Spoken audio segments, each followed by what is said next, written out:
It is. Let me get this situated, you guys. New studio, and let's try and get this set up correctly. Hang on one second.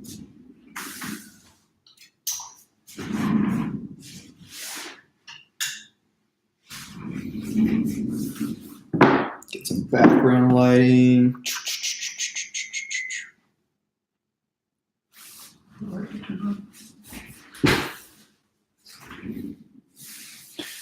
Okay. Welcome back, everybody. I'm trying to get this done through my MacBook little FaceTime camera thing. I tried to set up the DSLR, but I got a bunch of software and a bunch of troubleshooting to get that taken care of. All right, let me see. Let me get this down to the right height. There we go. Framed properly.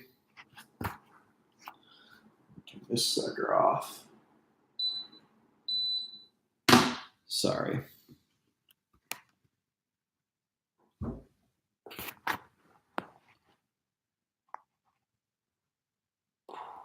Man, I wish I could edit this out. Okay, we're good. Let's get started here. All right, so today I'm going to shed a little bit more light and insight on why you should be accumulating a bunch of cash right now in 2019.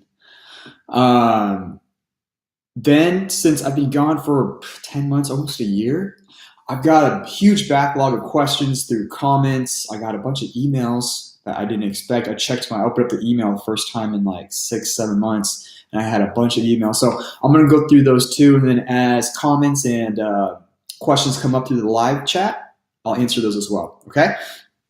So first of all, you guys read the title correctly, why or where to invest in 2019? It's kind of a trick question, and here's the reason why. It's because we are moving into a different period economically. So in the last almost decade, since 2009, 2010, we've seen the best economy in probably 25, 30 years. It's been arguably one of the best, and you've seen that in the housing market and stock prices. And so right now, what I would say is that people are becoming over-leveraged, and companies, businesses, and the economy, it's becoming complacent because things have been so good for so long. In my area, housing prices have been going through the roof, which has been great for me as an investor, but at the same time, the writing's on the wall that something's going to come. And so the things right now are not sustainable. And so the same thing that happened pre-2001 during the dot-com bubble, and then again in 2007, 2008 during the real estate bubble. It's just all good things come to an end. And right now, it's building up. And so with that said, right now, it's not so much about investing. Right now is about accumulating cash, saving, and waiting on the sideline. I literally have been, what day is it today? Today's March 2nd. So I just closed on one of my properties 2 days ago, right? No, 3 days ago. And I'm getting cash out. And the reason behind that is because you want cash before you get into an economic recession or correction. And we've seen that correction already. You looked at the housing market and you look at the stocks, the stock market, and you even looked at cryptocurrency, primarily Bitcoin, and you've seen this huge correction, right? Not a huge thing that triggers a recession or depression, but you've definitely seen it kind of taper off. And then we've had a couple of big losses in the stock market within the last several weeks. And then we've also been noticing that in the real estate market where it's cooled off a lot. And that's a whole nother thing that we can get into because there's still a bunch of foreclosed properties still on the books for banks. They just don't release them all at one time. If they did, it'd be kind of like glass or diamonds. You know, if they released all the diamonds on the market, it'd just be value of glass, basically. And so the housing market's kind of like that right now too. And if you check Zillow, you'll notice that there are more and more foreclosures coming onto the market than previous years. That's because there's still a huge backlog from 2008, 2009. All right, just a quick test. I want to make sure that you guys can hear me. Oh shoot, you guys, okay, you guys can hear me. All right. Let's see, where was I? Sorry about that. Yeah, so things are not sustainable right now. And we want to move to cash. We want to be cash rich right now. And the reason behind that is because everything's about to go on sale. And so if you have $10,000, let's say back in 2008, 2009 time period, $10,000 was the equivalent of like $50,000, $60,000, $70,000 when things were really good. And what I mean by that is because everything gets discounted, everything goes on sale. And so when everything goes on sale, you need cash because during those times of economic recessions, it's really tough to get loans, if not impossible. And so you want to have cash so you can go into these deals. I have friends and acquaintances who bought, who are in the construction field, and they bought brand new equipment. You know, those big excavators with the arms and the skid steers with a big shovel that cost several hundreds of thousands of dollars to purchase, sometimes millions. They bought those literally dimes on the dollar. So they got a 70 to 90% discount on those products. And they were smart beforehand, and they were able to purchase. And so now, during the last 10 years of this economic, I guess 9 years of this economic boom, they had all this brand new equipment ready to go. And so the same thing for me, mine was more of a mistake. I had over leveraged myself prior. I was buying up a lot of properties. And then during the 2000, I think it was 2011, 2012, my entire town, like one of my investments is like a condo. It's kind of like a townhome. It's like a building with a bunch of units in it. I owned one of the units. And I noticed that 2 of the units directly next to mine were vacant. Not just vacant because they were for sale, vacant as in like foreclosed on, going to auction. And one thing that I wish I had changed or I'd done differently during that time is I wish I had the cash to buy those, because those just resold for 1.5 times of what I could have purchased them for. Kicking myself in the butt for that one. But whoops. With that said, you want to have cash in hand right now so you can use that. And when the next correction comes and you notice the deals, the sales, it's not just going to be the stock market and the real estate market or cryptocurrency into that. Do not believe in cryptocurrency in the sense of as an investment vehicle. I'll make a video about that if I get enough comments. But you want to be able, you can and will be able to find deals in your niche, whatever your lane is. Because you are in, I don't know, shoes, you're in sneakers, you're sneakerhead. Doesn't mean you have to invest in real estate. I do think it's good to diversify your portfolio, but if you know how to make money with shoes, when an economy goes down, everything goes down too, right? Some go down further than others, but that's the time to get in there and really get the good deals and buy when everything's on sale. So I guess my message is save as much cash as possible now. Make sure that if something does horribly go wrong, you lose your investments, you lose your job, whatever, you can survive and you can take care of yourself and your family. And then 2 is having that cash ready to be able to purchase and make these wise investments when everybody else is freaking out. And this includes with folks who have 401ks, stock portfolios. Right now, what I would be doing is, and I've already done this for my own personal portfolio, is I started moving stuff that were in growth and aggressive funds, or not bonds, but in basically that were more aggressively natured, growth stocks, that type of stuff. I removed those. I actually moved it from, I was sitting at maybe 50-50. 50 was conservative, 50 was high growth. And I moved it to basically, right now it's like 80-20. I want to get to maybe 90-10. And that's just to insulate myself and protect myself.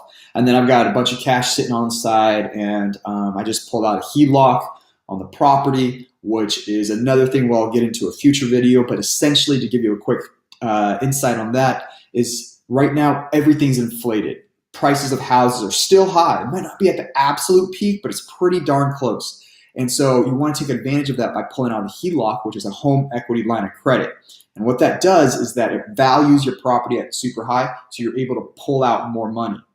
And it's not like a mortgage where I have to pay on it every single month.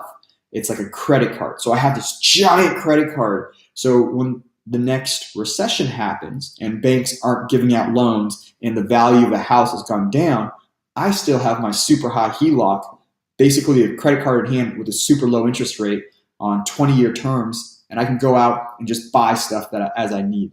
Does that make sense? I'll go into another video. All right, let's see what's next here. Save cash, convert to cash. Everything's gonna be cheap. Basically, is the message. Just prepare. If you prepare now in 2019, when this thing comes, I personally believe, based on the signs, it's gonna come in probably the next year or two. I'd say 12 to 18 months. We'll start seeing signs. And if you want to look at the historics, you're going to notice that there's a recession or a major correction every 7 to 10 years. I think the longest that it had gone, I forget what decade it was. It went on for like 12 years of good times, and then it hit hard. And so we're right at that 9-10 year mark. So we're due for one. Whether it's now, historically, it should have been happening now. We're starting to see those signs.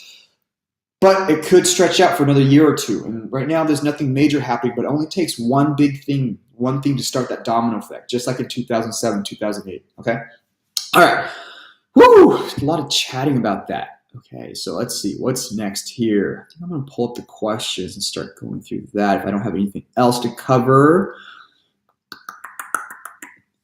So let's start going through questions. Let's see if I have anybody here. Hey Zarden, what's up, man? Sorry, I didn't have my chat window up.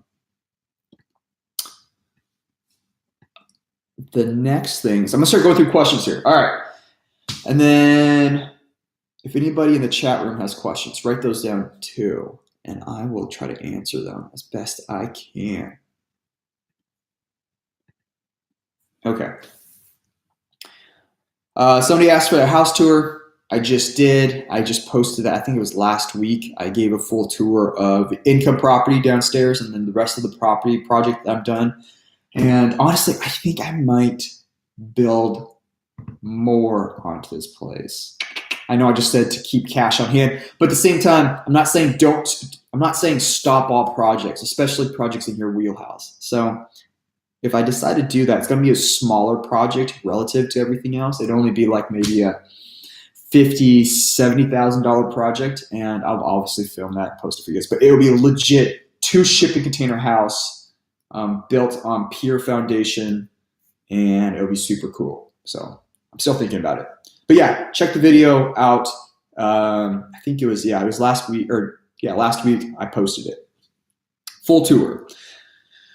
All right, let's see what's next. Let's see. You're looking at buying property as an investment. I am a real estate guy. I definitely believe in property and real estate. It's one of the best places to put money. I'm not sure I would actively go out and buy real estate right now. It's very much a timing thing. I think it was Warren Buffett, somebody I really respect. I forget. But they said that the secret of making a deal, the secret of really having long-term success when it comes to investing, it's not on the backside. So it's not like, how much can you rent it out for? How well can you design the property? Or how much you can sell it for on the backside? That is part of it. The biggest thing is how much of a deal you can get on the front side. Because then the lower you get it, obviously later on, it's easier to improve upon it and then sell it for a better price. Or have more margin when you sell it for a better price. Does that make sense? So it's better to buy things at a really good deal than to hope that's going to appreciate really well. Does that make sense? And right now, there's not a lot of good deals. And it might be different for your city. But in my city right now, it's going crazy. Still kind of crazy. Prices are super high from last year and the year prior. So I'd be sitting this one out. Like I said, I'd be saving that cash, keeping my eye on the market, watching the foreclosures pop up. And maybe if you see a great deal, just maybe hop on it. And that's what I did. It took me 2 years to find this piece of land. And this piece of land, kind of a secret between us, it was last sold for $335. $335,000 just for the land itself. And I picked it up cash in hand for under $100,000. So that's the essence of the deal. That's the art of the deal, is being able to go and move fast. And so, I mean, even at a fair price, if they said, like, if I had to pay 180 for it, it would have been a fair price for it. But you've got to find those deals. And because I bought it for 90,000 right away, I mean, I pay the taxes on it. The tax value was at 250. So in essence, right there, I created a bit of value just by finding the deal and then buying it. Long story short, yes, real estate's great. Right now, depending on your market, depending on your city, I would not say it's great. Okay, next question. Should I go to school? Average price of school. That's a tough one. So some of you may know, who have followed my other channels, is that I am a real estate investor. I do own and manage rental properties, but in my previous life, straight out of undergrad, I actually worked for higher education. I worked for a company that consulted and contracted with state universities, and my position was, it was like a campus director. But basically what I did is I partnered up with the universities, and we worked with their staff, their faculty, their admin, and their student body, primarily the first year students. And what we did is our goal was to increase retention. There's this huge retention issue within the university system. If you don't know, you know the $1 trillion in student debt? It's not because students are going to school and they're graduating with a bunch of debt. That's part of it. The bigger part that nobody's telling you about are the schools are getting students to come into school who aren't really ready for school, or aren't equipped for school, or aren't educated on how the loan or how the program works, and they drop out, get kicked out, or they get dismissed for academic, not discipline, academic probation, and they have to leave school for a year. And then right away, as soon as you leave school, you have to start paying back your debt, but you don't have a degree. So it's just a cycle. It's like, okay, how do I get back into school? How do I start paying off this degree? I have to get a job. Okay, I have this job to pay off the loans, and I don't have time for school. That's a real issue. Okay, so that's my background. I did that for 5-6 years, and it was probably the best learning experience I've had in my adult life. With that said, I'm a huge proponent for school. Clearly, I have an undergrad business engineering, and then I have my graduate degree in master's in business. And so I definitely believe in it, but I don't believe it's for everybody. And especially that college can be kind of scammy. And I'm not just talking about those online schools, right? Like the DeVry, Westwoods, who've had a bunch of different cases, but also state universities. And the reason behind that is not because education is a bad thing. It's that it doesn't necessarily do us a lot of justice to prepare you for what you really should be doing, or what you need to be doing. And I say that because if it was free, if you can get free college education, I'd say jump on it, especially if you don't know what to do next and you don't have a real path. And usually at 18, 19 years old, I know I wasn't on a direct path, so I would spend my time in school until I found my path or started exploring. You should never stop learning. Even though you don't go to school, you should never stop learning. But with that said, watching these students pulling out loans for $50,000 to go to a state, nothing bad against state schools, but I mean, at the end of the day, it's just a state school because you want to go out of state and you think it'd be cool to live in California, so you pay $50,000 a year, where you could stay in state and go to a perfectly great college that could get you the same education, and you pay $15,000. Well, it doesn't make sense to me. So it's a super expensive experience. I wouldn't really emphasize on if you don't know where you're going. And the biggest thing, and I'll get into this in another video, I'm going to talk about the best majors to pursue and the worst majors to pursue, is that not all majors are created equal. And so I see a lot of students, and I worked with a lot of students, large groups of students, that were paying $30,000 for majors that maybe would give them a starting salary of $40,000 a year and not much upward movement. So you see the cycle that gets there. So they're leaving school with over $100,000 in debt because they decided to go out of state. And then they decided to choose a major that doesn't really emphasize critical thinking and doesn't have a lot of upward movement and might be even a dying industry in our current economy today, like a librarian. And it has maybe a $45,000 salary. So anyways, I'll get into another one. So right now, I guess, I don't know who asked this question. Should I go to school? This is my quick answer is if you don't have a strong path of where you're going, you're 17, 18, 19, 20 years old, and you don't have a direction, you don't have a business that you're starting, you don't have a side hustle or something else going on, definitely consider going to a local community college or your state university and start taking classes and things that interest you. And not just like, oh, I'm really interested in cooking. So, oh, actually, that's a really good one. If you really like cooking, you should do it. But not like if you're like, oh, I should do calligraphy. It's another bad example because Jobs did that. Those BS classes, general studies. Don't just take a general studies class. Take classes to cover your bases. Take classes that improve your critical thinking skills, that allows you to analyze. So you can apply it to several different things, whether you become an entrepreneur, whether you become a sneakerhead and you flip shoes, or you become a mechanic, you need critical thinking skills. So that's what I would recommend. Keep it low until you know what you want to do, but keep on trying to figure out what's the best way to position yourself for greatness in the future. Does that make sense? Ask the question again. I'm sorry, I'm such a rambler. Hey, oh man, I'm sorry, I'm not gonna be able to pronounce your name. Kelly? Is that you, R. Kelly? I'm just kidding. Hi. I'm just answering questions right now. If you guys want, I went over, for those joining, I just went over where to put your money in 2019 for investing. So if you guys want to watch it after this live stream is over, you guys can go back and rewatch it. But just a quick recap, what I was basically saying is that, hi, Ara. Sorry, I mispronounced your name.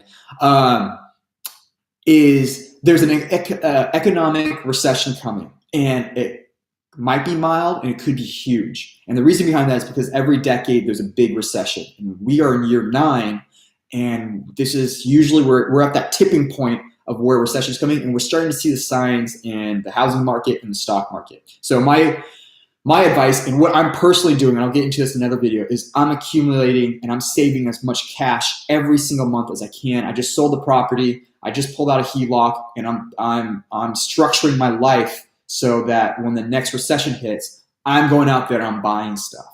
And for folks out there who are just getting started, I'd really highly recommend save up cash, so that when the next recession happens and things do occur, like you lose a job, maybe your spouse or partner loses their job, something happens, that you have the cash to survive and take care of them, but then also be able to jump on top of opportunities. So, and I can create a video if you guys want that. I'm more interested in that too. Okay, next question. Anybody who's still in here, go ahead and ask me a question if you guys have any questions. All right. Next one. Using an account on H&R Block or do my own taxes. Okay, I guess it's still tax season. I haven't done my taxes yet. I still need to do it. This is easy for me. Well, I won't say easy. For 90% of the time, I will say definitely hire an accountant, but not all accountants are created equal. There's certain CPAs that are more educated, better suited than others. And so if you can find a good CPA, usually just go ask some friends, get a referral. I would say definitely use a CPA. The $100, $200 that you pay per year is more than worth their weight in gold. If that's the right saying. What's up, Farazan? I'm so bad with names. I'm sorry. How do people avoid paying taxes? I've seen some videos on YouTube, wondering if you know anything about that. Yeah, okay, that's great. I'm glad we're talking about the subject. I'll hit on that right now. After I talk about the accountant. So I'd go with the accountant. Now, if you have a super basic thing like you have a W-2, you're single, and that's it. I would consider just doing your own taxes, not through H&R Block, but through TurboTax. I haven't done that since my early 20s. But yeah, like something like TurboTax, you could probably get away with. But I would say start building a relationship even at that young age, because if you're watching this right now, you probably want to improve your financial standings, and you want to be partnered up with a good CPA or a good accountant. So I'd say even if you're single, just a single W-2, you should be creating a side hustle or having a side business. And so I would say start working with a CPA. And even at that time, CPAs, they generally, if you work with them, they don't charge you for consultation on the phone. So I can pick up my phone right now, call my guy, Kevin, and I can ask him, hey, I'm planning on doing this. Hey, I'm selling a property. Hey, I'm looking at buying another piece. Hey, I'm restructuring the LLC. What do you think I should do? He'll answer those questions for me. I don't need to go to Google. I don't need to try to search through different scenarios. He tells me. And this year, with this current administration, the Trump administration, there's a lot of tax changes, especially for entrepreneurs and business owners. So he was able to shed that light for me. It's well worth $100, $200. And like if you have a good CPA or find a good accountant like Kevin, they're gonna get you that money back, that $100 to $200 that you pay them. They'll get it back in your taxes. Okay, so back to your question about how do people avoid paying taxes? So that's a great question. There's two ways. One is illegally. They misrepresent how much they make, or they write off crazy stuff. The stories that I hear, what people write off, it's insane. And I would not advise doing it, highly advise against it. Tax laws is something that you don't really want to be in trouble with. They basically lock you up and put you in a cage and fine you if you mess with it. It's not worth it. It's just not worth it. And I do believe in paying taxes to your local community, making sure, to a certain extent.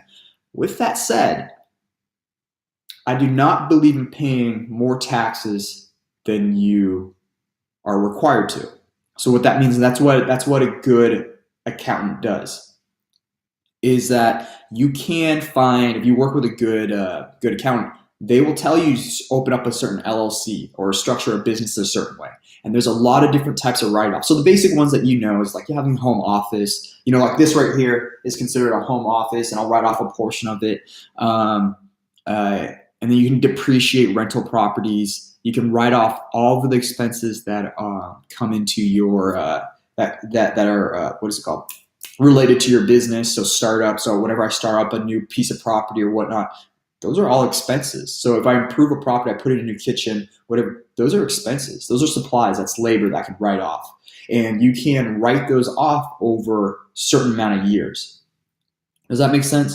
So I am not a tax expert. I know the basics, like the 101, but working with a CPA, they can really set you up on, hey, this is good for you to do this year. Go do this. And that's how you get your taxes down super low. So I just pulled out a HELOC that I was just talking about, the home equity line of credit, and they didn't want to give it to me because my income looks too low, which is interesting because I've got a couple of paid off properties. I was like, how do you think I paid off the properties? But it's because they go off of tax income. They don't go off of actual income. And so tax income is always weird with entrepreneurs or people looking at starting up businesses or investors, is because they work with accountants who use the tax laws and tax code to write off items so it doesn't look like they make a lot of money. That's a long roundabout. I am such a ranter. I'm sorry. Did that answer your question? Yes. I also hear that doctors spread their income throughout their family to pay. Yeah, that's a tough one.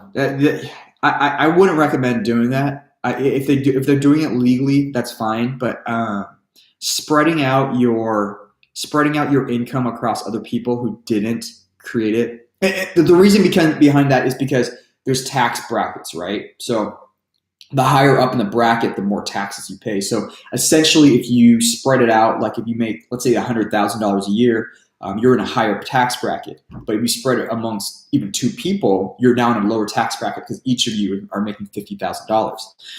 The thing is that the IRS, and now with like everything digital, if they can get pretty savvy. And if you get caught with that, oh God, that would be tough. That'd be tough to explain, and it'd be super tough to reconcile that. I wouldn't recommend it. Like I said, work with a good sound CPA and they'll find ways and they'll help you set up the right businesses and do the right things to write off taxes. Good question though. All right. Where have I been? All right. So next question is, where have I been? I put this in the last video. Not the last video. I think it was my first video back, the shipping container one about the house tour. Is that I just got super busy, to be honest. I had to, with the house, I had to get it certificate of occupancy. And then I also had to get the appraisal done. And with that, I had to get final inspections done. So the house was basically done. It was 95% done. But there were certain things I didn't get final inspections on yet. I hadn't had final inspections on plumbing, on electrical, on building, and then structure. But it was all done. I just needed to tidy, or kind of like basically do the last 5%. And when they came back and they did those final inspections, I actually had quite a bit of work left in terms of hours. Not a lot of, no, I didn't have to do a lot of work, but it just took time. So anyways, I lost my space. Place went back in construction zone, and I had to spend the next couple months getting all that taken care of. And then I was managing a couple of rental properties. I sold the property, acquired another property, and then at the same time it was summer, and then I started surfing. I was training jiu-jitsu, and then I was traveling a lot to Austin to visit some friends. I went there like 4 or 5 times in like 4 months. So yeah, been busy. But I finally got this. I got one of my rooms back. This used to be my bedroom, actually. I made it my studio. Isn't that cool? The surfboard. But yeah, so finally got this. What's up, JJ? How's it going, man? Dude, by the way, anybody in here, anybody's watching this, check out JJ Buckner's page. He also goes over finances. He's got a killer. He's got a killer channel. It's growing like crazy. But yeah, so that's what I've been working on. And so 10 months, buying, selling properties, trying to finish up this property, traveling, to living life, that took over. And I'm sorry. I should have been more consistent. If I was more consistent, I'd have been like JJ and I would have done a lot better. Okay. Is there a recession coming? Yes. Already answered that. Recession is coming. I don't know if it's coming this year, next year, or the year after, but it's coming very soon. Get cash at hand. All right. Couple of questions here. What to do for fun without money? What to do for fun without money? That's a good question.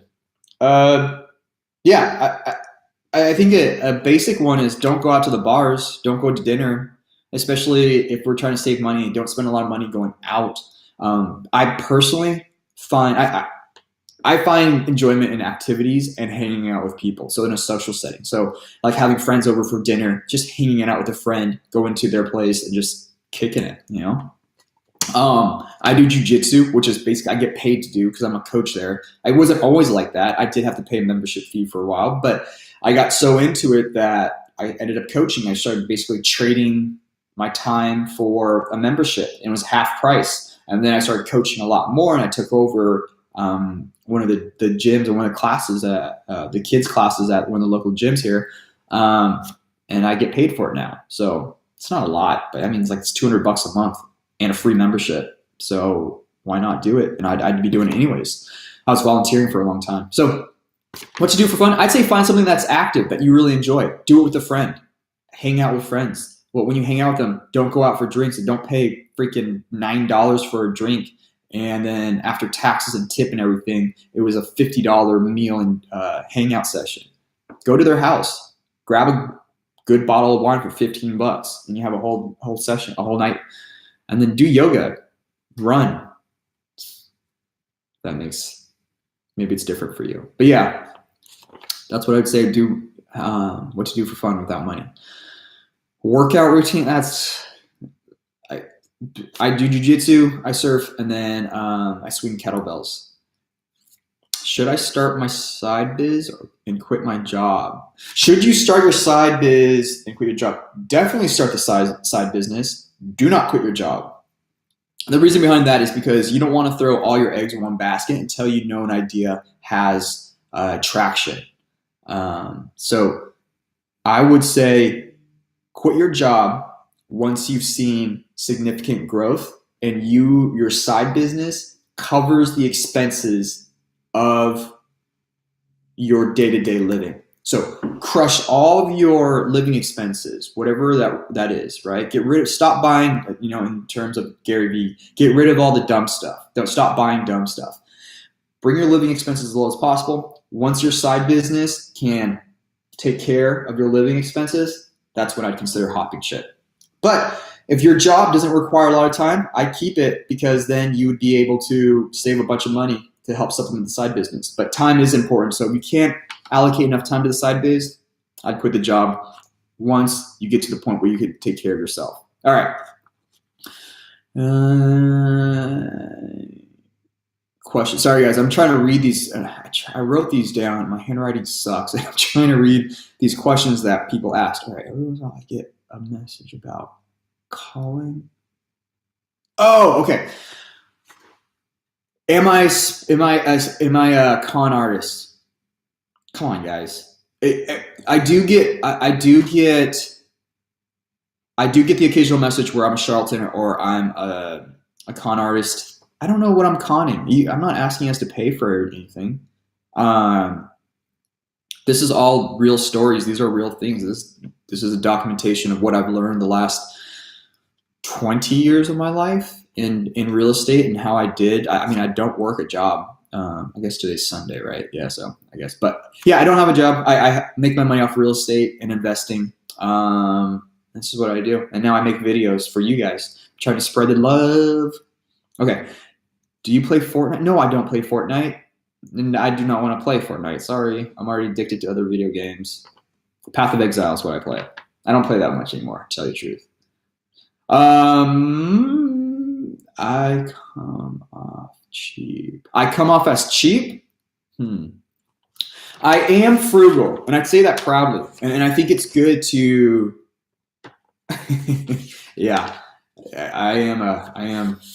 I find it comical too, Zardan, about the con artist thing. But that's fine. I mean, I'm not made for everybody. I know my personality type and the way I communicate isn't right for everybody. I'm definitely not trying to con you out of anything. I don't think that's right. It's not a principled entrepreneur. And I'd make more money. Well, I guess I could if I wanted to. I probably could make a lot of money just conning people.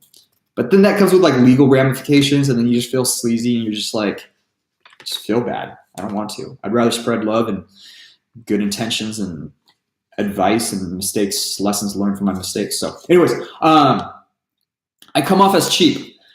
So this is something that I've talked about with girlfriends. It's a really tough topic because in certain ways, if you look at it in a certain light, I can come off as cheap. And I think it's the right way of doing it in certain ways for most folks, is that I'm not cheap. I write checks and I've swiped my credit card for it on the regular, $2,000, $3,000, $5,000, $10,000. I've written checks for $80,000. I've written a check for over $100,000. I do it all the time.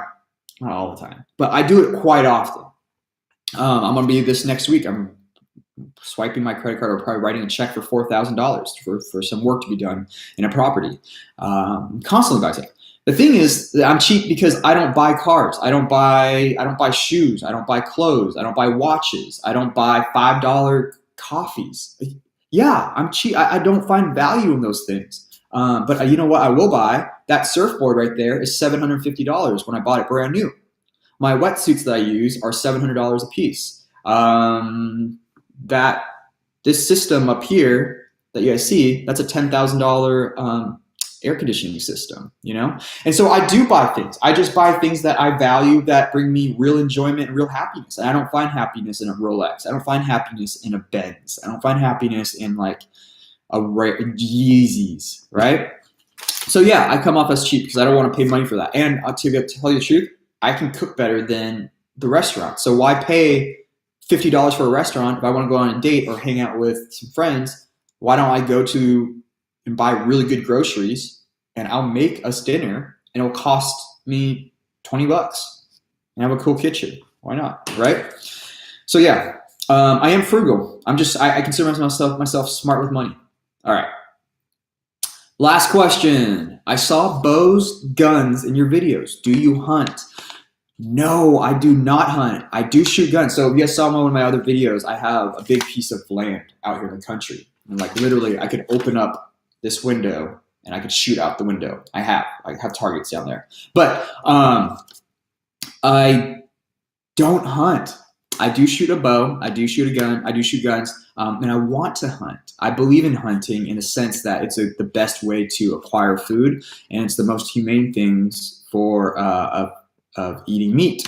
I understand some folks don't eat meat and they don't want to do that, so I totally get it. I don't hold anything against you, but I do want to get into hunting. I think I will now that I have a bunch of stuff. I've sold property, or I've sold the property.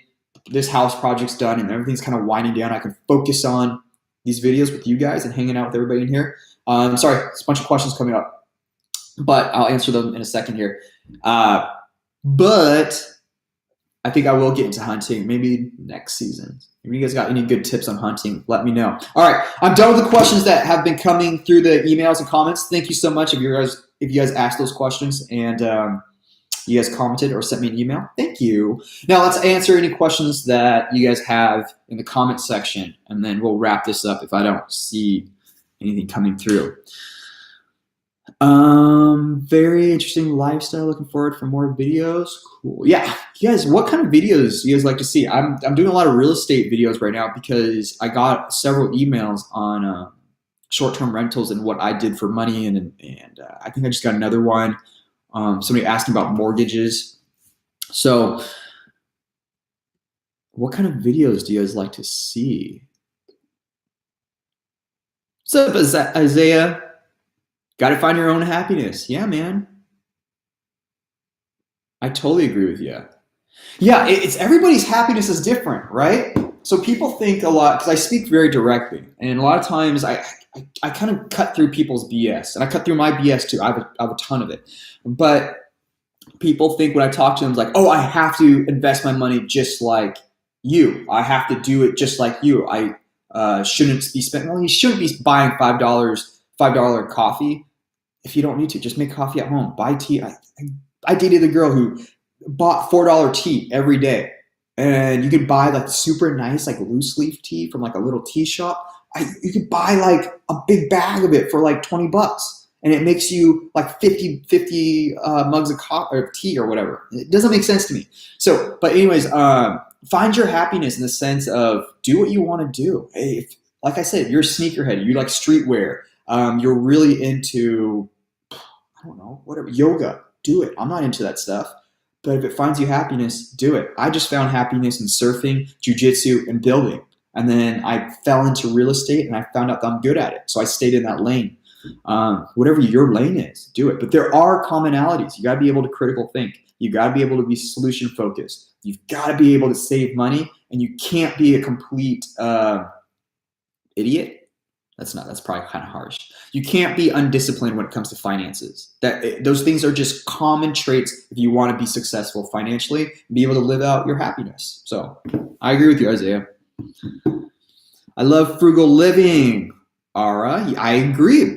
Frugal living is the best. It's being able, it's knowing where to put your money. That's what frugal living really is. That's what it means to me. What about your diet?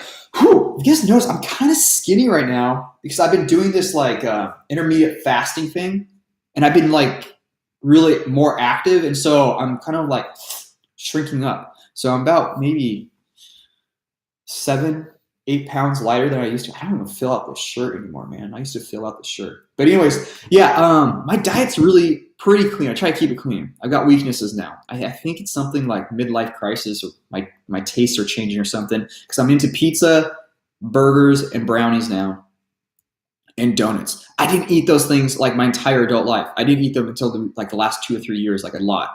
But I've been eating at least 1 or 2 like big salads every single day. In the salads, I have like cherry tomatoes, hard-boiled eggs.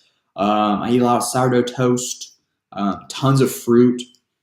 I usually have a bunch of fruit in here when I'm working, bananas, apples, oranges. But I try to eat really clean. I do the intermediate fasting where I fast for I stop eating around 8 o'clock at night, and then I don't eat again until noon the next day. So how many hours is that? 16 hours. So I don't eat for 16 hours, and then I just consume a bunch of food in the next 8 hours. and then I work out. That's my kettlebell. I work out. I'll work out here in a little bit. Not on live stream, but I'll work out. And then I have a TV over here. So I usually put on like Netflix. I'm watching the Umbrella Academy. So I've been watching Umbrella Academy and working out right here. But yeah, my diet, I eat pretty clean, but that doesn't mean I don't have fun and eat donuts and pizza. I'll do that. But I do believe in having a healthy body, because honestly, this is another thing I can get into as well, is that everything in life, where you think is your money, your kids, your mom, your dad, house, your job, all that doesn't mean squat. And I know that sounds harsh, right? I love kids. I have a bunch of nieces and nephews. I love them to death. But they don't mean squat next to your own personal health and your mental health. And what I mean by that is because all of that falls and crashes if you don't take care of yourself first. So I'm a huge proponent in taking yourself, making sure that you're happy, you're mentally fit, and that your body's fit, because I've seen parents who are just crushed by the stress and the pressure of their jobs, their careers, driving the kids to daycare, taking care of PTA meetings, doing all this stuff, and then they don't have a relationship with their child, or they're not happy, and the child picks up on that, and then your money starts to dwindle, and then you start not attending your hobbies, and then you start losing friends, and all this stuff happens. So I believe in taking care of yourself first. You are always number one. You can't take care of your parents, you can't take care of your kids if you aren't healthy first. So that's my thing. Okay. What's up, Big Up Penguin? I was just talking about you. You asked a good question about mortgages. I will make oh, and Zarden. You guys both asked. Okay, I'll go into that in a little bit here. After I get through some of these questions. You guys are asking good questions. Thanks for coming and hanging out, guys. I really appreciate it. Hopefully whoever watches this, they're not going to be too bored by all these questions. Okay. Ara, thank you for the question. Bitcoin. Do you still work a full-time job? I do not. I stopped working my full-time job. Funny story, actually. So I was working the full-time job that in the college, university, higher education, consulting, contractor work. And then I went and got my MBA. I went and got my MBA in Austin, Texas, came back, and I started consulting work. And that was like me setting my own standards. I was charging like, $150 an hour, whatever it was. I did that for about a year and a half.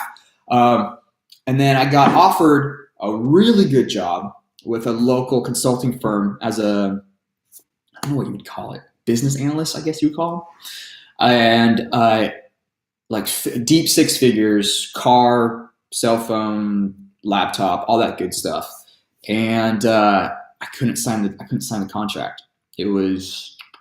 I knew it would be 60 hours of hell. And it was two really good clients. One huge apparel company, and the other one was this local power company, hydropower company. It was actually really cool. They were both projects that I was really interested in. But I didn't, sorry, shouldn't shake the table. I couldn't succumb to that 9-to-5 because I knew that my side investments and my side business was doing really well. I wasn't doing as well as making $170,000 a year, but it was enough for me to not have to worry about working for a person, driving into an office, sitting in a cubicle, running numbers, and then trying to get people together that don't like my form of communication and trying to convince them what's going on, what's going wrong. And it's just, I didn't like it. So answer your question, no, I do not work a full-time job. My full-time job now is making videos. And I kind of slack on that. So I do, okay, I'm sorry, I do. I am a jiu-jitsu coach. So I get a paycheck from that. It's $200 a month. It pays my groceries. So mortgages, the interest on them is essentially a scam in my opinion. Zarden, yeah. So just a quick recap on mortgages. So there's different types of mortgages and different types that I use for different properties. So right now, this house that you guys see, I don't have a mortgage on it. So I don't have a personal mortgage anymore. But when I did have a mortgage, I did have an ARM, which is an adjustable rate mortgage. So imagine if you have a normal mortgage. Do you guys understand what a 30-year fix and 15-year fix, what that means? Just real quick.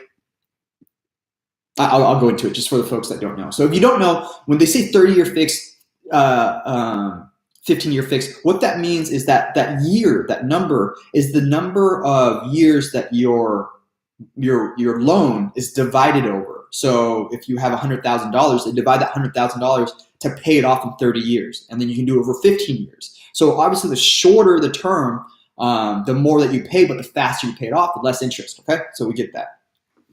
Those are the fixed rates. So they give you like a 5% rate. It's fixed for all 30 years. It doesn't matter if interest rates skyrocket to 15% or if it drops down to 1%. That's your fixed rate. Okay. The ARM, where I start getting interested in, it comes in 3 years, 5 years, and 7 years. And what that means, it doesn't mean it's divided over 7 years. They're still divided over 30 years. Okay. So the portion that you pay is still divided over that amount of time, the 30 years, but you get a teaser rate for 3 years, 5 years, or 7 years. Usually the shorter the time period, the better the interest rate is. So for example, if prime right now is, I think it's like 5.25%, for a 3-year ARM, your interest rate might be 4%. So for 3 years, you only pay 4% on your big loan. Does that kind of make sense? The mortgage I was talking about, Zardin, earlier was interest only. And not a lot of banks offer this. And they only offer it, if they do offer it, they only offer it if you have excellent credit score. And you have like, I don't even know, but I can get it because my taxable income looks so low. I might be able to get it just from my my assets. So, but interest only was one of the ones that anybody could get. I got an interest only 0% down at 21 years old with just starting a $40,000 job at 21. Yeah. Now, I don't think you could get it if you made like 100,000.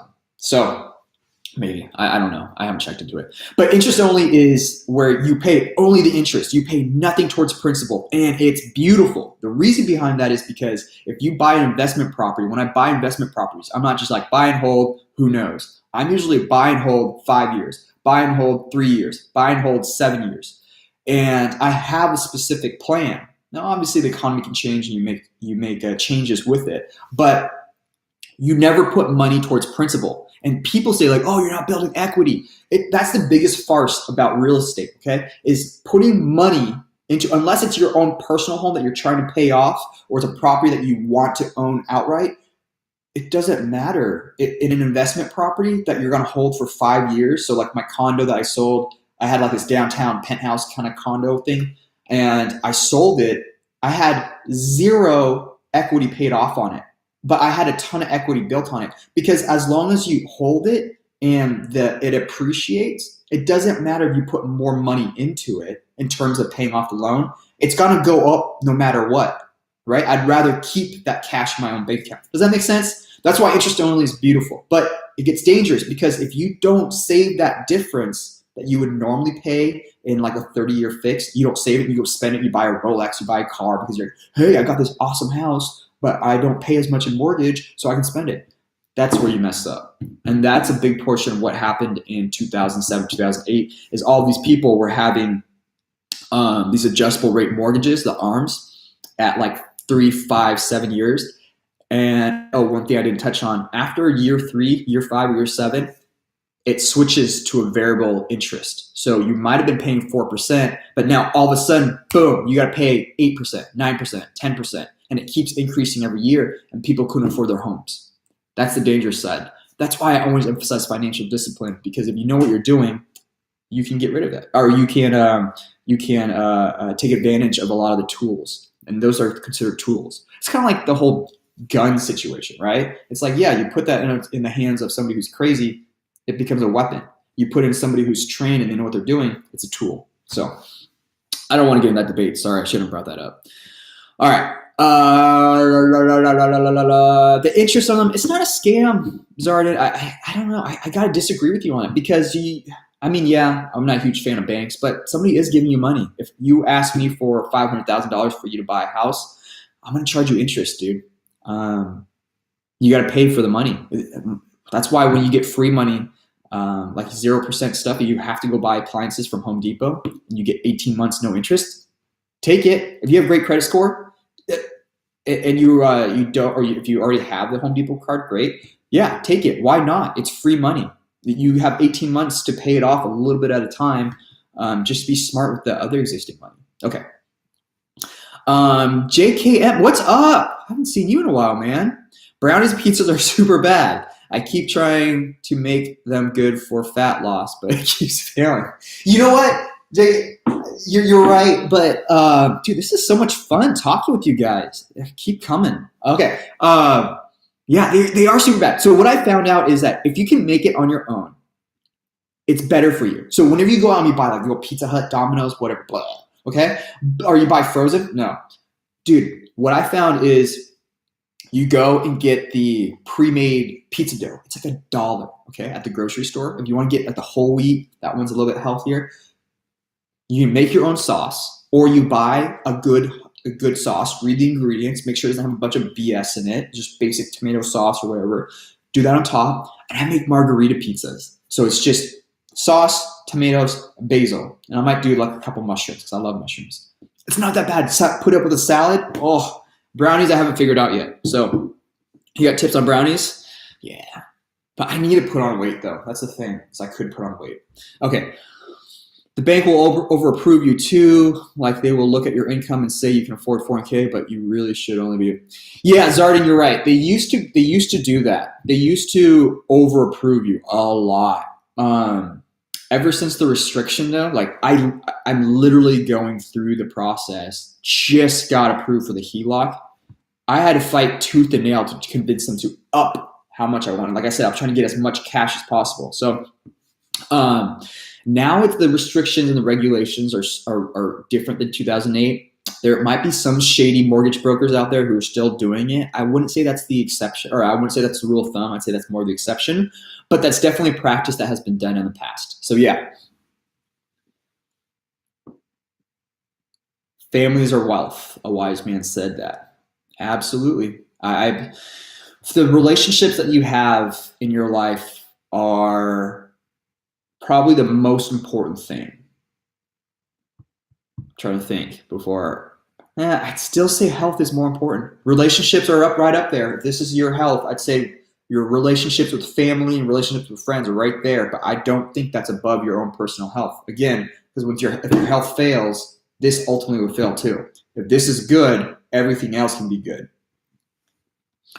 You ever think about planting food to be self-sufficient? Yeah, Isaiah, I totally did. I totally do. Gosh, I want to bring this camera over so you can see my yard. So out here, I have like 1.5 acres. And it's kind of, I'm not saying that to like brag or anything. It's comical because it's just weeds and grass, and then 7 planter boxes that I built to try to self-sustain and like try to have goats and chickens and stuff. But it's more me just being procrastinating, being lazy. But yeah, I do want to grow my own food. I do have a couple of herbs and a couple of things I'm growing. I do eventually want to grow my own vegetables. The thing is, I have a ton of deer out here, and everything that I try to grow, they destroy. So I have to figure out a way to get rid of the deer. I'm gonna get them one of those sprinklers that like have the motion detectors. I don't want to shoot them. I don't want to hurt them. But like it goes, comes on super hard and like just shoots water at the deer and scares them off. So I think I might do that this upcoming spring and summer.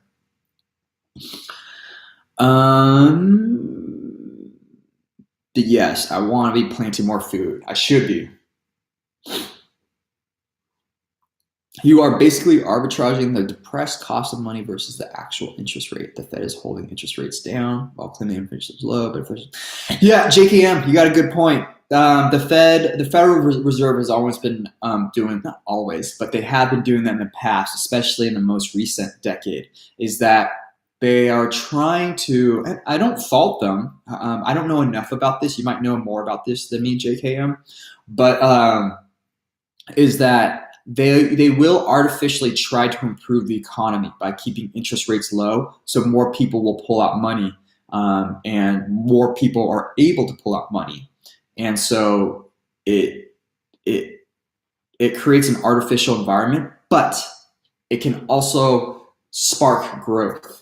But that's also why I believe the next recession is coming really, really soon, is because it's becoming over leveraged and interest rates are still super low. If you guys look at your interest rates, it's still like one of the lowest of all times. Like what, you get a mortgage for 5% and you buy a couple points, it's sub 5%. So it's not too bad. So more first year, a lot of people don't understand, especially first time don't understand how much. Yeah, Zarden, you're right. You're talking more about fixed rate. A lot of people don't understand, especially first time home buyers don't understand how much you pay. You pay a ton in interest. The nice thing right now is that interest rates, even on personal homes, are tax deductible. So that's a positive. However, I don't believe PMI, the mortgage insurance, is tax deductible. By the way, I made a video. Is it property mortgage insurance or primary mortgage insurance? Write in the comment section if you know that. But yeah, PMI is no longer tax deductible from what I know. But yeah, you do pay a lot of it. You pay a lot of interest. The only saving grace is that you do get the tax reduction, which is answering the question of, who was that before who asked me about that? Farzan? Yeah, Farzan, about the how to reduce your taxable income, interest rates. It's nice. Free money is why housing is so expensive. Given the inflation rate, yeah. There's not a lot of free money out there right now, though. If you have great credit score and you have a high income, you can get free money from banks. And when I say guys and gals, when I say free money, I'm talking about 0% interest. So when people, Best Buy, Home Depot, credit cards, Chase, JP Morgan, whatever, when they say 0% interest for 18 months, for 24 months or whatever, that's free money. I'm not sure. I'm not quite understanding what you mean, JKM, on housing. How that applies to housing. Maybe you can educate me on that one. All right. They see 4% don't understand over 30 years. That can almost be the price of the house and interest. Yeah, you're right, Zarden. 4% over 30 years. I don't have a mortgage calculator in front of me, but yeah, that can be a lot of money over 30 years. Like it's several hundreds of thousands of dollars. Depending on how big the loan, it could be millions.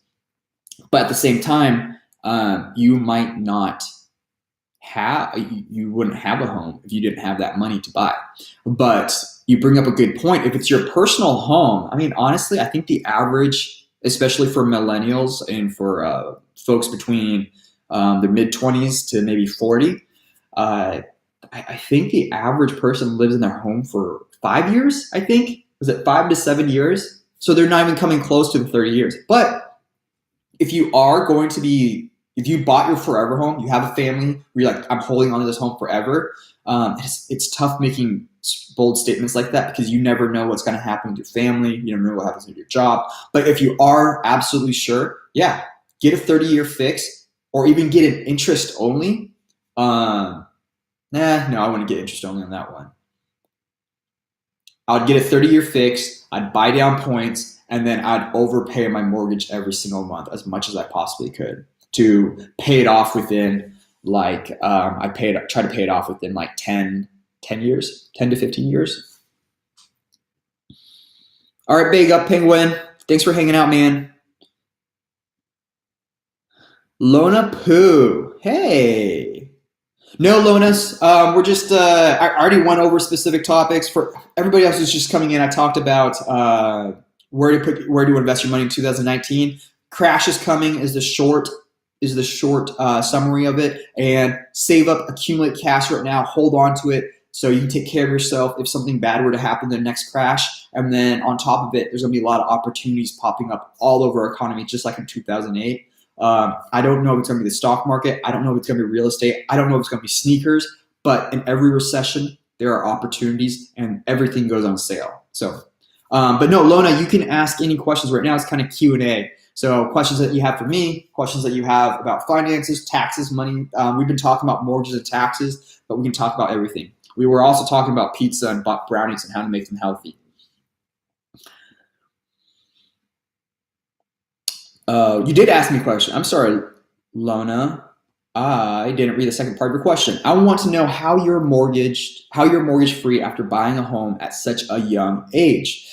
Good question, Lona. I'm going to get into this in another video, but I'll tell you right now how I did it. So I bought my first property at 21, okay? And then at that time, it was a horrible time. It was 2006, paid top dollar for it, and then 2007 happened, and the value of the property tanked, okay? I was more stupid, and not stupid, I was just inexperienced, and I got an interest-only loan. And it actually, I'm sorry guys, I'm like hitting everything. It worked out in my favor back then. Long story short is that I lived this frugal life.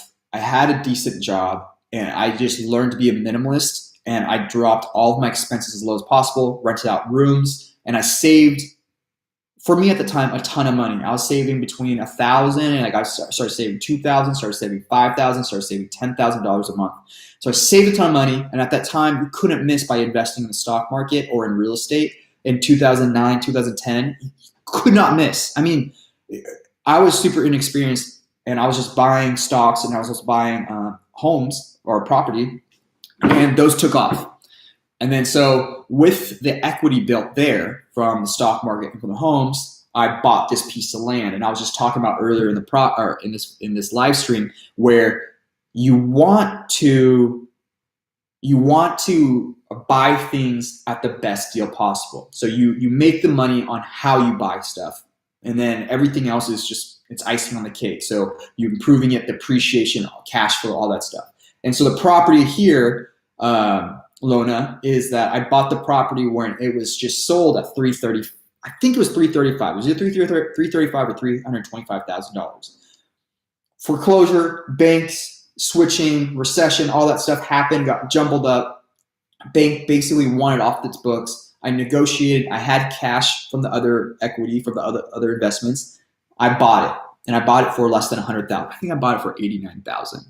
I bought the land for $89,000.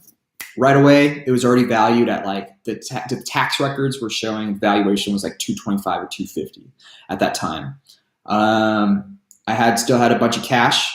I was cash rich at that time. I sold I sold some property, sold my stocks, not all of them, but I sold the majority of my stocks, and I built this house. I built it myself, and so when you build stuff yourself, here's a tip about construction. Whatever the price that you pay for construction, divide it by 2, and that's the price that they're charging you for labor. Yeah, and that's generous. So sometimes it can be 3, 4, 5 times as much that they're charging for labor. So essentially, if you think about it, I built this house by just paying for supplies, and then I got it appraised, and it appraised 2.5 times higher than I put money into it. And I hope that answers your question. It was honestly a little bit of luck. Actually, it was a ton of luck, and then just me being super frugal with my money. I didn't buy stuff. In my 20s. I did travel a little bit, but I didn't travel fun. I didn't do the whole.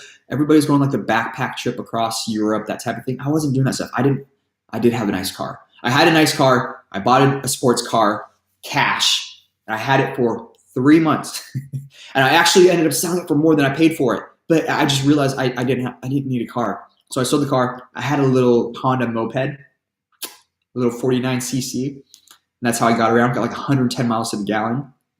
So living frugally and taking advantage of a depressed economy. And that's where I'm trying to get you, what I'm trying to tell you guys now. Take advantage of the next economy dip. Okay. The low cost of money, not necessarily free unless you're a big player, creates artificial demand of housing, while urban regulations, particularly high regulation. Okay, so JKM brought out good. Yeah, JKM, I agree with you. You're right. The low cost of money does create artificial demand for housing. So you're right. I think that there's 2 things coming here. I think that there's the economy was doing super, super well, right? And that is because of the lower interest rates, right? And so businesses are able to get more loans. More businesses are coming up. Businesses are becoming more successful, which means more jobs for folks, more raises, more positions. And then as people get more money, and getting money is still very easy or cheap, it's then more homes are sought after, right? Especially since in 2008, 2009, a lot of people either lost their homes or were renting, or they just didn't want to own homes anymore. They had to get out. They were moving for jobs. And so you have this higher population of folks who now have jobs, who now have families, and who have the salary to buy a house. And then now they have really cheap interest rates too. So yeah, it makes sense. Totally makes sense. Well, now that we can get into this whole nother thing, construction is going to go crazy. You guys, this is a weird time, you guys. It's super weird. If you guys are watching this right now, mark my words. I did this last year, exactly this time when Bitcoin hit $20,000. I should have done a live stream on it. I knew it was going to crash. It was going to crash. This is the same thing I'm going to say.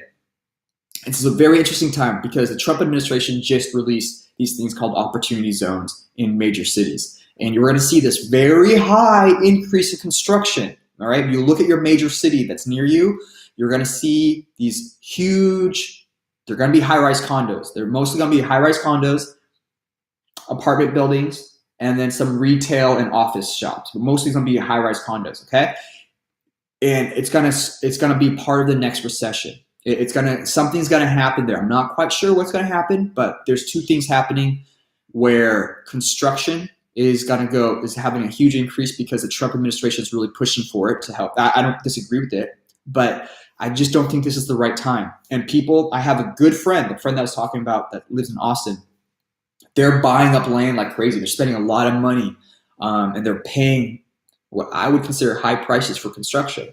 So we'll see how that pans out. I hope it works out for them. Okay, so higher demand, lower supply, rising housing prices, more homeless. Higher demand, lower supply, rising housing prices, more homeless. Yeah, I could see. I don't know about that, JKM. I could see that happening. Homelessness. I think homelessness. So I started a nonprofit a while back, and we worked with the homeless population. And to be honest, the homeless population that we worked with, that were on the streets around the major city, they weren't a lot of folks that were because they lost their job or that they just got, they hit a string of bad luck or just bad times. A lot of it was mental health and addiction issues. I'd even argue to say 95% was mental health addiction issues, and maybe 5% is what you're talking about. And so, and a lot of times those folks become homeless because families kick them out or families don't have space for them. So that could play into it. I think a lot of times what ends up happening is those type of folks, they go into low income housing, or they end up renting, or they rent on the outskirts of the major city. So I could see it playing a factor in it, but I think that I think homeless, I could be wrong here. I totally could be wrong. I have no research on this, but I think I remember hearing that homelessness in the United States is at a relatively low period right now. So, let me know if I got that wrong, though. All right, back to Lona Poo. What are some ways to take advantage of a bad economy? Some say our economy is about to take. Yeah, Lona, I've spent, oh my gosh, I've been on this for an hour and 12 minutes. What's up, everybody? Looks like there's some folks in here. Hi. The economy, I totally believe it's going to take. And it's not because I'm like a mind reader or anything. It's just that I tried to learn as much as I possibly could in the last one. And I took advantage of it, and that's part of the reason why I'm able to own this property outright, Lona, is that I started playing with my mistakes and trying to take advantage of what was coming up. And historically, if you look at it, Lona, there's a major recession or correction in the market every 7 to 8 years on average. The longest string of good times, a good, strong economy, was 13 years. And I said this earlier, I think it was like in the mid-1900s. Yeah, I think it was like it wasn't during World War II. It must have been right after World War II, like 1940s through 1950s. I think it was like a 13-year run. But everything after that was always like 7, 8 years, maybe even 5 years. And so there's one coming up. We're going on year 9, right? Stepping into year 10 of a good economy. And this economy has raged. And what JKM was talking about is that there's cheap money everywhere. So people can get all this inexpensive. And when I say cheap money, you guys, what I mean is that low interest rates. It's to buy a lot of stuff. And that creates a lot of leverage. Leverage is when somebody pulls out loans. So if I pull out a credit card for $10,000, I leverage myself for $10,000. If I pull out a loan, if I pull out a credit card for $100,000 and I have a mortgage for $1 million, and I make $100,000, I am over leveraged. Okay. And then there's under leverage. If I make $100,000 and I have a credit card, for only $1,000, I'm under leveraged, which is technically kind of a good thing, but at certain times it's not a great thing. But with that said, the ways to take advantage of a bad economy, I'm telling you right now, listen, everybody, take advantage of a bad economy. Save as much cash as you possibly can now. Sell your Rolex, sell your Mercedes-Benz, sell your extra home. Whatever it is, it's sell, accumulate the cash, throw it into the money market account. Okay? Super safe. Throw it into a CD. Don't touch it. I personally am doing that. And I'm not buying, I wanted a brand new truck. I'm not buying the truck yet. I'm going to wait because I know that in a couple of years or maybe several months, if the economy goes down, I can get a new truck probably for 25, 30, 50% off. Okay. Maybe not brand new, but I'll probably be able to get it for really cheap. Sorry if my lips are chapped, you guys. I was working outside and it's been super cold here and windy. And so I'm trying to keep my lips chapped. I'm talking a lot right now. But anyways, cash. And I'm also leveraging. So I've got cash in hand, and just in case that's not enough money, I've also pulled out a HELOC, which is a home equity line of credit, which basically leverages my house here that's paid and clear. I now have like a credit card that's attached to the house. And what you do is don't go out and buy stocks. Don't buy real estate that you don't know about. Educate. Take the next 18 months to educate yourself on a specific field. And I promise you, just like in 2008, when the market goes down, you'll see prices go down. And if you understand what you're looking for, you can find sales and discounts everywhere. Okay?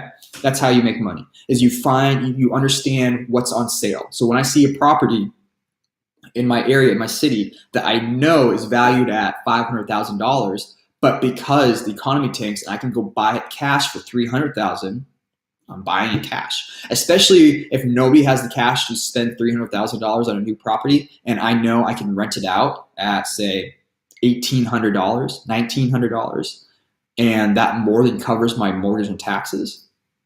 I can ride out the storm, making or even breaking even, and when the economy recovers and the property goes back to $500,000 or whatever it goes to, that's how I make my money. You do that a couple times. You do that a couple times every few years, every decade.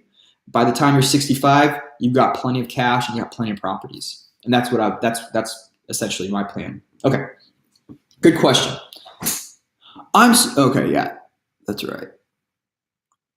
JKM, to see treasury yields in the past every time the 3-month yield is higher than the 10-year, the economy goes to. That's an interesting one. JKM, it sounds like you are a lot more educated on that type of stuff. I don't follow that stuff very much, but I need to. Yeah. If you know more about that, let me know. But yeah, but what JKM is saying, the 3-month yield is higher than the 10-year yield. The economy goes into recession. So yeah, so for you money, like super like money smart people out there who follow bonds and the stock market, a lot of times you can see hints based on what the Federal Reserve is doing and how they set their interest rates. And so if you take a look at that, yeah, I don't know enough about it. Oh, cool. Okay, JKM left a cool link. I'll take a look at that. I'm going to actually copy that right now. All right, I'll take a look at that later. William, what's up, man? William Molina. Advice for a 19-year-old investing in real estate? Dude, 19. What's up, Edgar? First of all, William, welcome to the channel, man. 19 years old. Man, I wish I was that young when I started. Yeah, for those who have been here from the beginning, Zarden, JKM maybe, who've been here from the beginning, I've been talking for the last hour about investing in real estate. My advice to you is, William, accumulate cash. I've said this like 15 times. I'm sorry for everybody's listening to this. But for 19 years old, it's figuring out what you want to do. Well, I would actually, nope, erase that. I take that all back. Right now, this is what I would do. If you have a job and I don't know what your education, hey, tell me what's your education, William, and what's your background? Do you have a job right now? Do you have anything like that? What's your cash flow situation? And how what's your how much, like, you don't have to tell me the exact number, but do you have enough in savings, or do you have a good savings account? Because what I would say is, this is what I do. If I was starting all over again, I would do everything I possibly could to either buy a duplex. It's kind of tough because duplexes are, there's a premium that you have to pay for a duplex because people understand that you can rent out the other side. But I would buy the duplex, live in one side, short-term rent out the other side. Economy gets bad, regulations change, I'd long-term rent out the other side. That's what I do. And then, but what I would really do is I would buy a home, an older home that has a basement, good size. Make sure it's 8-foot ceilings, nice big basement. And I'd buy it as a single family home. And then I'd learn, in your case, William, if you don't know how to, just a basic construction trades, right? How to do basic stuff, or even pull out a loan and start talking to folks to redo that basement. I know it sounds more difficult than it really is. It's not that bad. And I would turn that basement into a rental. And so you don't pay the premium of the duplex or triplex, but you do now have 2 separate homes. You live in one side. I'd rent out the rooms. I'd get your close friends or like people that you really trust, and I'd rent out 1 or 2 bedrooms. You live obviously in one room, and you make money and you ride it out. That's what I do. That's the best way to get into it. And if I had to do it all over again, that's exactly what I would do. Good question, William. Oh, William answered. Okay, I have a job and live over 10K currently. Oh, cool. So William, that's great. You have a job. Have you been in the job for 2 years? Let me know, William. If you have had the job for over 2 years and you have W-2s, banks can loan to you. And I don't know if you have. 19's pretty young, but dude, it's so cool that you're asking this question right now. If you have a great relationship with your parents trust you, they can co-sign with you to get into a property. Usually first property, I believe at FHA loans, I think you only need to put 3.5% to 5%. Somebody correct me if I'm wrong, but I believe it's 3.5% to 5% down. So if you buy, like, say, a $300,000 home, I'm not sure what city that you live in. I think the median price of homes in the United States is $200,000. So let's say you get a 200. That's kind of cheap for a single family home. Let's say single family home. Let's just say 300,000. 30,000 is 10%, so 15,000. Okay, William. So you don't want to blow your entire savings on it, but like if you can find a way to get 15,000, save up 15,000. Okay, and you find a place where you can rent out the downstairs, the basement, or if you can get a duplex, get the duplex, and then you rent out 2 bedrooms or even 1 bedroom to friends, make them sign a contract, have clear rules, make sure they pay security deposit, first and last month's rent. I don't care how good of friends you are with them, make sure that you cover your bases, okay? Contract. That's how to get started. All right. Oh, you live in California. I was hoping you'd say you live in like Kansas or something so you can get housing for cheap. Bro, 2 years, 21 months. Hey, good job with having that. That'd be easier for you to get a loan. They'd look at least 2 years. California, geez. You might have to live outside of the state. Do you live in San Francisco or the Bay Area or something? Yeah, Zardy's right. Add a 0 to the savings then. Yeah. California's a tough market, man. Super tough market. Let's see. What would I do if I was living in a market like that? That'd be tough. Oh, you live in Los Angeles? Oh, you're killing me, dude. You might as well say like Tokyo or New York. It's doable. William, I'm laughing because it's doable. Okay, so you're in a very tough market. Okay, you're one of the most expensive markets in the United States. But there's things to be found. So, okay, this is what I would do in your case. Not knowing your salary, if you mind sharing your salary or your range, share it, but don't worry about sharing if you don't want to.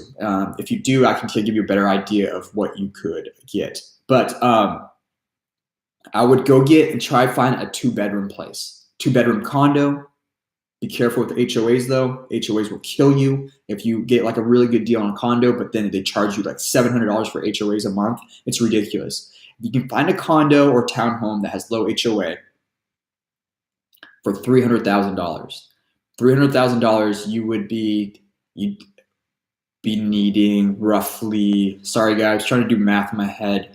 $2,000 a month, 2,000. So that'd be about a salary of $50,000 a year, I believe, and you would approve for $300,000 ish. Okay, this is rough math in my head. So you're making $50,000 a year. You can get a loan for $300,000. You get a 2 to 3 bedroom place. You rent out a bedroom. Okay, it costs you $2,000, roughly $2,000 a month to pay.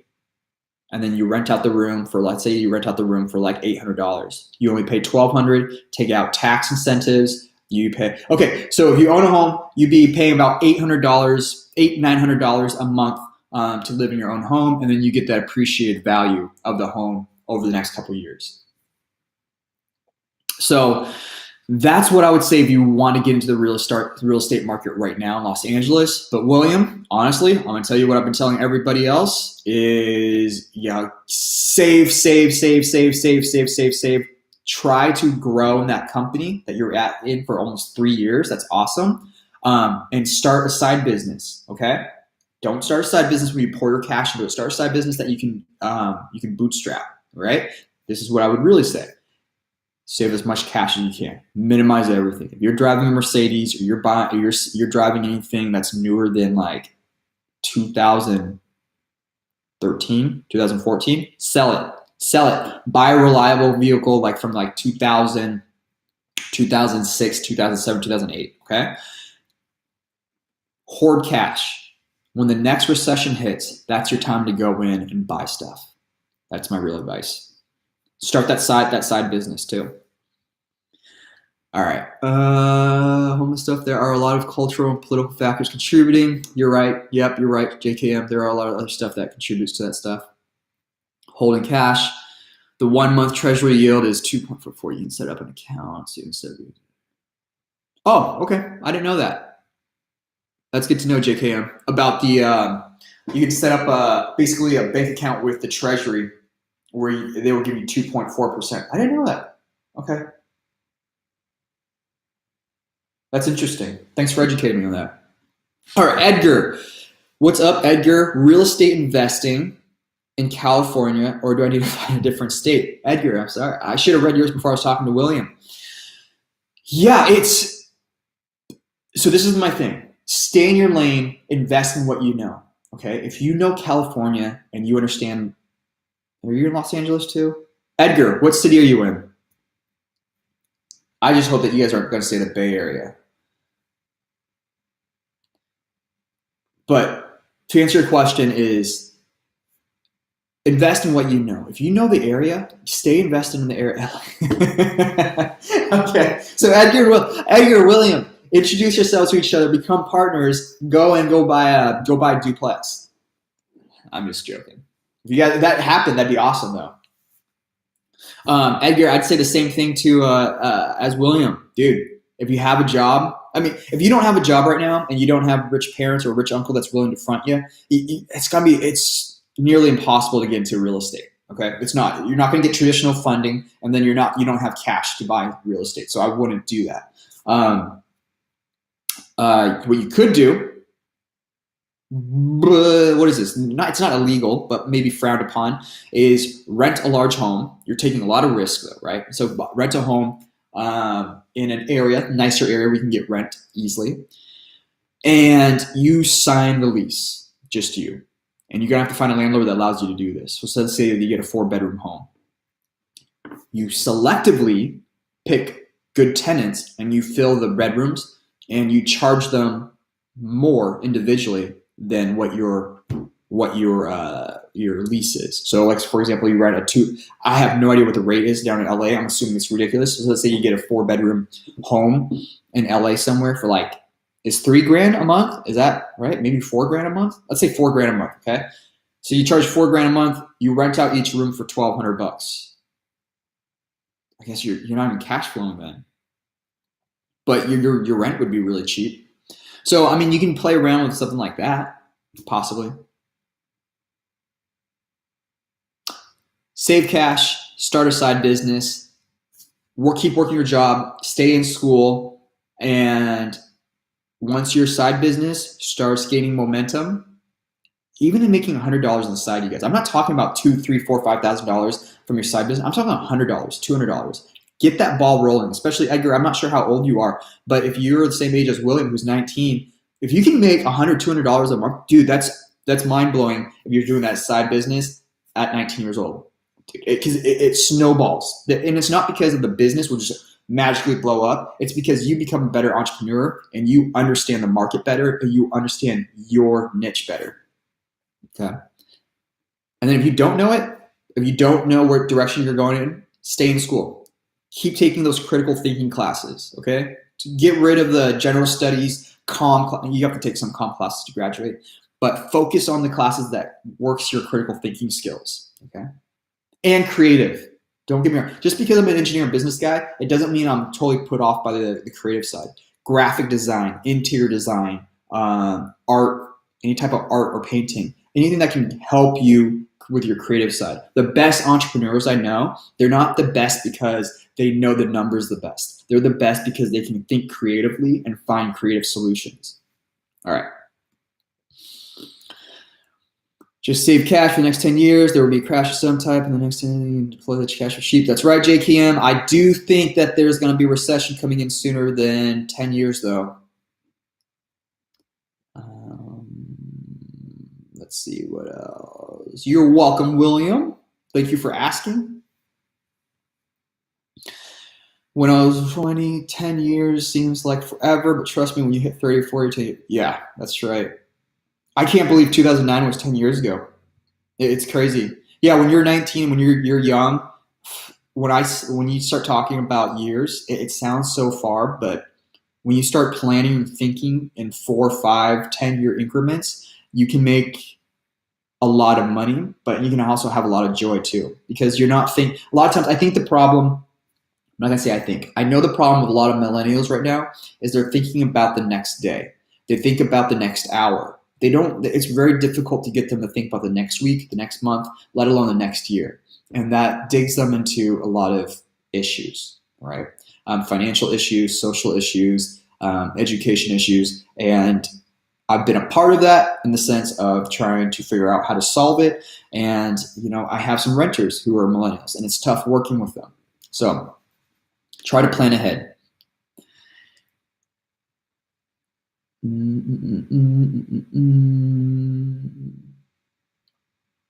Thanks, Ara. Yeah, Ara. I hope I pronounced your name right. ARA. But yeah, thanks. I was pretty young. I was fortunate. I was raised immigrant mentality, right? Refugee mentality. So my parents came here with nothing. They literally had to leave I'm Vietnamese, so they left Vietnam during the middle of the war. Both parents fought with the United States. So they basically, my grandparents on my mom's side had a free trip over here. Each kid had 2 pairs of clothing. So shirt, a dress up, and then casual. And because of that mentality, they grew up really frugal. They literally had no money. They didn't speak English. And they passed on the skill set. Theirs was a little bit more extreme of being frugal to me because we didn't have money growing up. Eating meat was like a luxury. We couldn't have chicken or beef. Beef was really expensive. We couldn't have beef all the time. So I learned from them. So it was, I was fortunate in the sense that I was raised poor. Yeah. Edgar, I do have a job in construction, actually. Oh, you're a project engineer? Shoot, dude. Found this job through some friends' recommendation. Don't know much about construction yet, but there's a lot of growth. Wait, you're a project engineer? That was my major. That's what I studied. I have some good friends. One of my business partners is a project engineer. Are you a construction engineering manager, where you actually manage the entire project, like you're the liaison between the client and the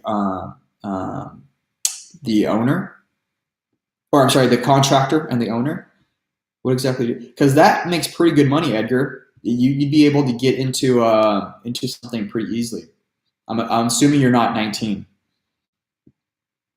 Oh, My bad. I'm sorry. I just saw that, Edgar. You're 25, make about 30 at the moment. Okay. Got it. How long have you had your job, Edgar? If you've had it for 2 years, that's the ideal. I do have a job, but I fell in this job. So not much about construction yet. Well, if you're in construction, if you're a project engineer, if you fell into that, you can learn a lot. Man, you guys are young. This is awesome for you guys. Yeah, so Edgar, what I'd say, same thing I was telling William, is save and accumulate as much cash as possible in the next 2 years. If you haven't been working for 2 years, try to work your way up in the company. At the same time, you start your side business, okay? Start a side, I can't emphasize that enough. Start a side business. I happen to be able to be skilled to be able to freelance and contract work and then also rent out properties. That was my path. I am not saying that's the right path. I have friends who made way more money than me flipping cars, okay? And I love cars. I could work on cars. They have a better idea of what a good deal is when they buy a beat up car, they swap in a motor, which I could never do, and they sell it for like $10,000 more than they put into it. So I've got friends. I have no interest in shoes. I hate shoes. If I could walk barefoot and flip flops for the rest of my life, I'd do it. They love shoes. They invest in shoes and they flip shoes all the time and they make hundreds, if not thousands of dollars. I don't understand it. Whatever your side hustle, side business is, start it. Paint on the side, remodel on the side, teach yoga on the side, whatever it is, start it. Just start it. And then building your credit score. Oh, that's a huge one we need to talk about. Credit score is huge, you guys. You guys didn't know that? You guys are trying to go the traditional route, you gotta have a credit score. Yeah, Edgar, save your money, man. Move up in the company, increase that salary, gain as much skill sets as you possibly can from the construction field, because when you go and you do want to invest in real estate, I'll tell you where the real money is in real estate outside of buying a really good deal. It's in the remodel and the improvement of the property itself. So when I go in and I buy a piece of property, I make money in the front end right away when I'm able to buy cash in a depressed market. But then I go in and let's say that it has really crappy carpet inside, right? I rip out the carpet. I can rip out carpet in half a day with a friend. I can rip out carpet in a few hours, and then we put down hardwood floors, floating hardwood floors. Or I use luxury vinyl, which looks like hardwood floors. And it's way more durable. That in itself, cha-ching, increase the value. Oh, I don't like that wall there. Sledgehammer, knock out the wall. Cha-ching. And then, oh, we're going to repaint all these rooms. Cha-ching. And so you just start improving. Backsplash. Cha-ching, cha-ching, cha-ching. So you improve. When you learn how to manage the construction process and how to do basic stuff like that, you improve the property a lot. So you're the right field. And you're right, JKM. Understanding these 7 to 10 year business cycles, it is critical. Can't emphasize that enough, guys. All right. Hour and a half. Oh man, this is the longest one I've ever done. Okay. Any other questions? You guys are so good at asking questions. Any other questions for me about anything? Man, you guys were active today. Digging it. Going once, going twice. All right. So I'm going to wrap this sucker up. Let's see if there's anything. Let me just look at my notes real fast. See if there's everything else that I want to go over. You're welcome, Ara. All right. So I'm going to release a couple more videos for those folks who are looking into real estate. I've got one more real estate video coming out. I think I'm going to do it tomorrow. This is for folks who don't want to use a real estate agent. Sell your own home. I literally just sold my house 3 days ago, right? I said 3 days ago? It's February 28th, whenever the last end of the month was. I just closed, finished it, sold it on my own. So I've saved probably close to $50,000 selling my own properties. Don't use a real estate agent. So I'm going to go over in the next video on how to do for sale by owner. If that interests any of you. If it doesn't apply to you right now, definitely in the future, if you're interested in real estate investing, You got to know this. It's one of the best options out there. Don't pay the 6% or whatever ridiculous price real estate agents are charging these days. It's usually between 5 to 6%. And then other than that, I'll be coming back into videos about passive income. And what was the other one? Colleges, best and worst majors. All right. Thanks so much for sticking around this long, guys. If you guys haven't subscribed yet, subscribe to the channel. I think there's going to be a little sub button right here or just down below that big red button. And then if you guys do want to support me and you guys do have support the channel, I got 2 links down below. One is for Airbnb. If you decide to host, if you guys click on that link, I think you get $25, and then the channel gets a little bit of money too. And then also you want to use DocuSign. DocuSign is this online contract site where you can send contracts to each other, or not to each other, but to your clients or to your renters, and you don't have to have the physical paper. Actually, let me show you this.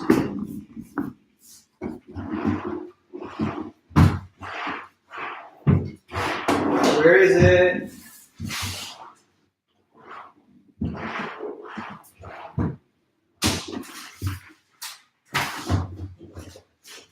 Hang on, I'm coming.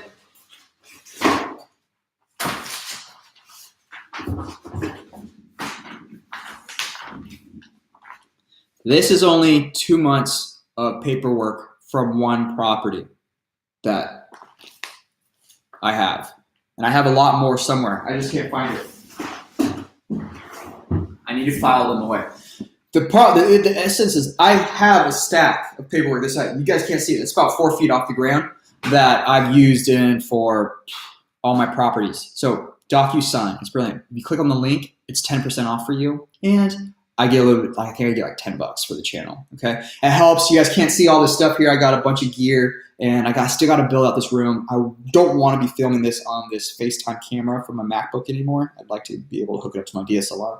So that's where the money's going. I'm not buying Rolexes or trucks with it, I promise. But anyways, thanks so much for watching. Love you guys. Stay tuned for the next video, and I will see you guys next Sunday. Peace out. Thank you. Love you.